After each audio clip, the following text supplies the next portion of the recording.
এবার বিশ্বে বাংলাদেশি বিজ্ঞানীদের হাত ধরে এলো প্লাস্টিকের সম্ভাব্য বিকল্প। বাংলাদেশি দুই বিজ্ঞানী পচনশীল ব্যাকটেরিয়াল সেলুলোজকে একটি বহুমুখী উপাদানে রূপান্তরের পদ্ধতি উদ্ভাবন করেছেন, যা প্লাস্টিকের বিকল্প হতে চলেছে।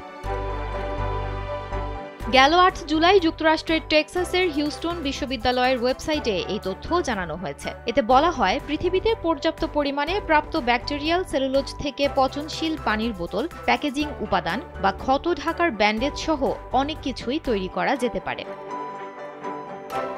হিউস্টন বিশ্ববিদ্যালয় জানায়, গবেষণাটি প্রথমে শুরু করেছিলেন বাংলাদেশি বিজ্ঞানী টেক্সাসের হিউস্টনের রাইস বিশ্ববিদ্যালয়ের পিএইচডি শিক্ষার্থী MAS আর সাদি। ওয়ালটন এখন দেশের সীমানা পেরিয়ে পৌঁছে গিয়েছে 50টিরও বেশি দেশে।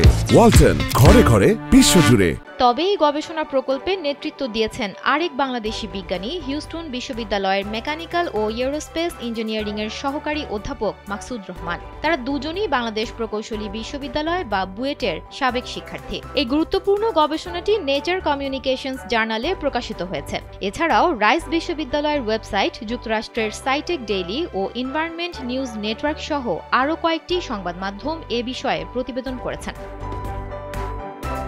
এ বিষয়ে মাকসুদ রহমান বলেন, তাদের আশা এই শক্তিশালী, বহুমুখী ও পরিবেশ বান্ধব ব্যাকটেরিয়াল সেলুলোজ শীটগুলো সর্বত্র ব্যবহৃত হবে। বিভিন্ন শিল্পে প্লাস্টিকের পরিবর্তে ব্যবহারের পাশাপাশি এটি পরিবেশগত ক্ষতি কমাতেও সহায়তা করবে।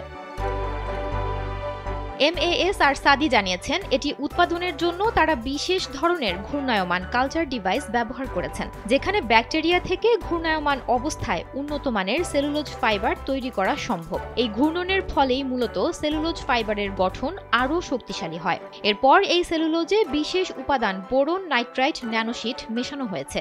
এই সংমিশ্রণে তৈরি হওয়া হাইব্রিড ম্যাটেরিয়াল অত্যন্ত উচ্চমানের শক্তিশালী উপাদান তৈরি করে, যার টেনসাইল শক্তি বা টান সহ্য করার ক্ষমতা সাধারণ প্লাস্টিকের তুলনায় অনেক বেশি।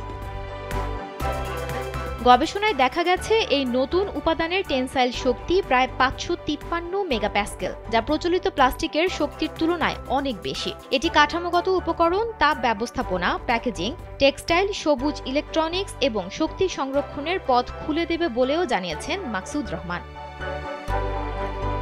সুমনা মোস্তফা, কালবেলা।